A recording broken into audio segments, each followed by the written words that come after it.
When things melt, when things give way, when forms change because they can't hold their own weight and they crack under them, all the things that we're afraid to lose, I needed to feel that and to enact that and invite that lack of control in the studio, giving rage space to fully extend, to be heard and to be felt.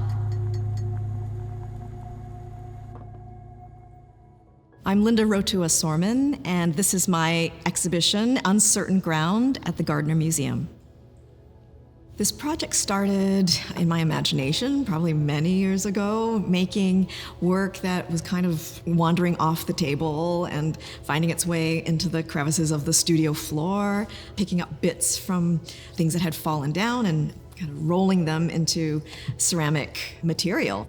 Whether it's glaze or Egyptian paste or wet clay, that kind of gathering fragments has been, I think, the seed of this work.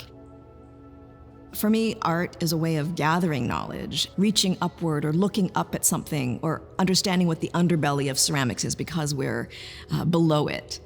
All of these ways that we position our bodies, the way that I position my body, is a way of moving towards a knowledge that sometimes goes beyond language. If a piece of clay is being pulled taut and then fired and it gets even more brittle and more tense, that strain, that holds a certain kind of emotion. Those frictions and those textures of anger could only come through in glazes that were melting too much, or colors that were seeping and bleeding into other colors, making something that can't contain itself. That drama that can play out through the phenomenon of ceramics has been the way that I've been conveying some of the feelings I have about my ancestral histories.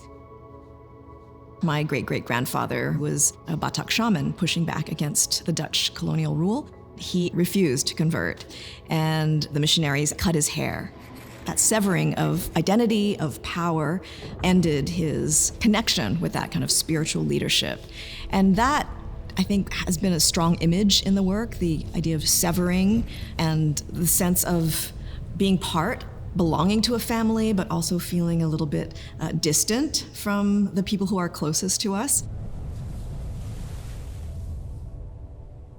The last couple of exhibitions have had a lot of aerial or celestial references. There's a space in the upper world that culturally I'm very interested in, a space that maybe spirits and birds exist in. And this exhibition, the underworld, is being evoked by things that happen under the boardwalk. Some of the new things that I'm exploring have been video, a lot of storytelling through scraps of conversation that I pick up, recording family conversations around the dinner table. In Thai, Dhamma means things that are good, that are holy. The phenomenon is meaning the good things. There's also a space of softness I wanted to offer. And so there is, in front of the video screen, cushions that are printed with 20,000 times magnified Leda clay. And Leda clay is a thixotropic clay, which is a clay that when you hit it, or when it experiences some kind of force on it, it gets more liquid. It loses its stability.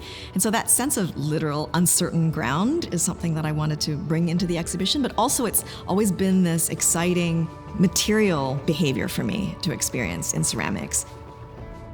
There's a sense that this is a place that doesn't come to life unless it's inhabited by you. This pathway is a way to invite that kind of participation.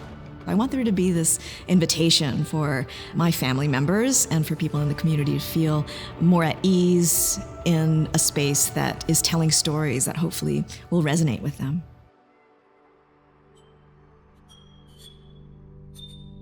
When the Buddhists chant or they have a book, right? That's the Dhamma.